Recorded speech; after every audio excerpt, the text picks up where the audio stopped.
एक बार चावला जी से भी मैं इस पर ओपनिंग कमेंट चाहूंगी। सर, जो लोग आते हैं, आज भी मुझे लगता है कि अगर दर्शक हमारा ये शो देख रहे होंगे तो कई लोगों को ये आशा होगी कि डॉक्टर साहब बताएंगे कि ये ठीक कैसे हो।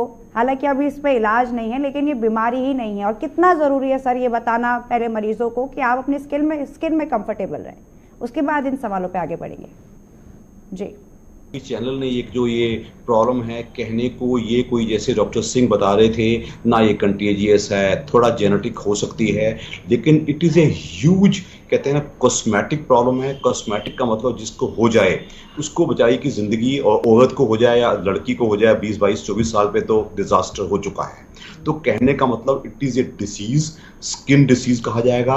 और इसका जो मेलानोसाइट्स हैं उसके कुछ ना कुछ ऑटो इम्यून कॉज जरूर है। ऑटो इम्यून का मतलब कि किसी का हाथ में नहीं है। अगर मुझे हो गया है तो I have no control over it. मैं अपना डाइट कंट्रोल कर सकता हूँ, मैं अपनी स्ट्रेस कंट्रोल कर सकता हूँ, लेकिन मैं अपनी मेलानोसाइट्स कंट्रोल नहीं कर सकता हूँ। तो उस हिसाब से जिसको फेस पे हो जाए, या देखो किसी को अंदर हो रहा है तो कोई टेंशन नहीं है, किसी को अगर फेस पे हो जाता है वो उम्र भर का एक चीज बन जाती है, and particularly for a lady it becomes even bigger disaster. So it is essentially a skin and a cosmetic disease. No doubt doctor S V Singh ने बताया कि इसका एसेंशियल ताल्लुक लिवर से तो है ही है।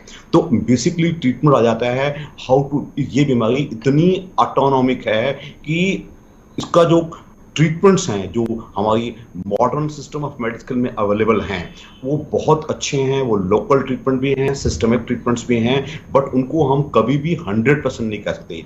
Even up to the extent skin के ट्रांसप्लांट भी किए जाते हैं, सब कुछ किया जाता है। मैं आऊंगी सर, ट्रीटमेंट पे मैं अभी आगे बढ़ूंगी, लेकिन उससे पहले जो अवधारणा इससे जुड़ी है, मैं चाहती हूँ कि आज का शो उसको समर्पित हो। ज्यादा मैं ये जानना चाहती हूँ कि लोग ऐसा सोचते हैं कि ये जेनेटिकल है तो ये 100% जेनेटिकल है। ये बिल्कुल ज़रूरी नहीं होता असल में कि अगर माँ या बाप में से किसी को ये है तो ये आगे पास ऑन होगी, बल्कि इसके सिर्फ 10% चांस होता है जेनेटिक्स में।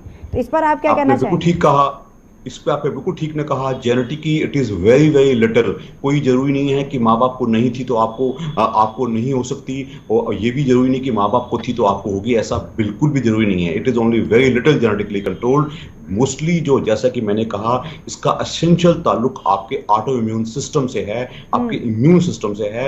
आपकी जैसे कि कोई भी डिसीज हमारे शरीर में होती हैं, इसमें जो मेलानोसाइट्स हैं वो मरना शुरू हो जाती हैं उस पर्टिकुलर पॉइंट की। अगर आपके शरीर में है, अगर ऐसा है ग्लोबल है तो पूरे शरीर पे है तो सिर्फ पैरों हाथों पे, एक्सट्रीमिटीज पे है तो सिर्फ फेस पे हो रहा है। तो इसके जैसे से इंटरव्यू आपका आगे बढ़ेगा हम और बताना पसंद करेंगे, लेकिन ये सच है फॉर एनी फैमिली। अगर एक ही पेशेंट हो जाता है, अगर वो बुरा ना माने तो ना माने, अगर बुरा मानता है या इसको इस बारे में करता है तो it is suppose to be a disease जिसको कि कंट्रोल करने में मॉडर्न मेडिकल सिस्टम में काफ़ी मुशक्कत करनी पड़ती है। लेकिन अगर अच्छा ट्रीटमेंट अच्छे स्किन स्पेशलिस्ट की केयर में मिलेगा, और सबसे बड़ी चीज़ होती है कि हमारे पेशेंट्स भागते बहुत हैं कि मैं होम्योपैथिक कर रहा हूँ, मैं देसी ट्रीटमेंट कर रहा हूँ, मैं आयुर्वेदिक ट्रीटमेंट कर रहा हूँ। ये गलत है। any physician of modern medical system you attend, any skin specialist, उसको आप अच्छा खासा समय दीजिएगा। 2-4 दिन नहीं, 2-4 हफ्ते नहीं, 2-4 महीने नहीं, 2-4 साल। तो मुझे पूरा विश्वास है कि वो स्किन स्पेशलिस्ट को अच्छे से ठीक कर पाएंगे। ठीक है।